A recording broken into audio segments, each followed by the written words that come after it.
What started as a show of unity has now turned into political bickering over the horrific Pahalgam attack.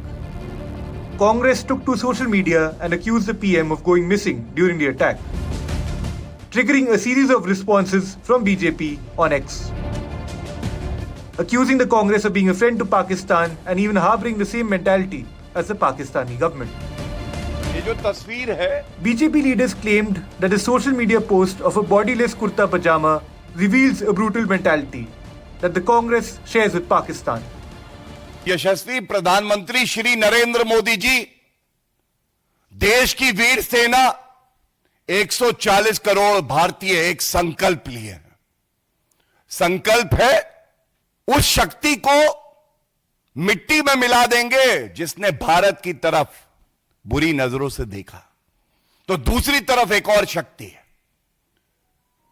यह आतंकी शक्ति, राक्षसी शक्ति, पाकिस्तान की सोच, आतंकियों की सोच और कांग्रेस पार्टी की सोच, ये एक तरफ है। वो एक पिक्चर के पोस्टर से प्रेरित है। ये पिक्चर का पोस्टर है, गायब पिक्चर।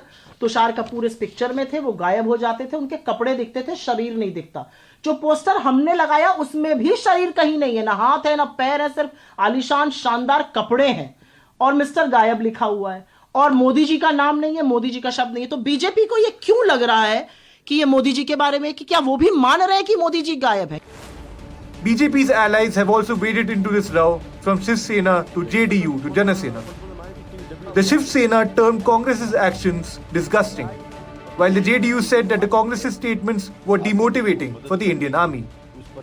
जो हमारे पहलगाम में हमारे निरपराध बेकसूर लोगों पे हमला हुआ है, ऐसे समय में राजनीति करना ये तो बहुत ही दुर्भाग्यपूर्ण है, ये उचित नहीं है।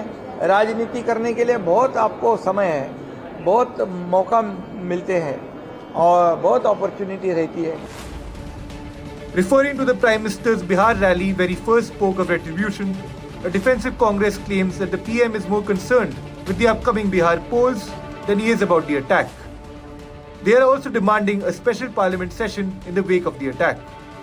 पहली बात तो ये है कोई पाकिस्तानी नहीं बोल रहा है। दूसरी बात ये है कि जयराम रमेश जी ने स्पष्ट कहा कोई भी नेता बोल रहे हैं वो कांग्रेस का अधिकृत बयान नहीं, अधिकृत बयान उन्होंने जारी कर दिया। दोनों सदनों के विपक्षी दल के नेताओं ने पत्र लिखा है, खड़गे जी और राहुल जी ने। तो जब कश्मीर में हो सकता विशेष सत्र, तो देश में क्यों नहीं हो सकता? संसद सत्र बुलाया जाना चाहिए। This is not the only recent instance of the Congress being accused of harboring pro-Pakistan sentiments. The BJP had mocked the Karnataka Chief Minister for his calls to avoid war with Pakistan. Senior Congress leader Manishankar Iyer also came under fire for saying that the attack was a consequence of the partition. A similar blame game had taken place during the 2019 Pulwama attack. Does history truly repeat itself, leaving no issue, not even terrorism, above politics? This is Karthikeya Bhattacharya for NDTV.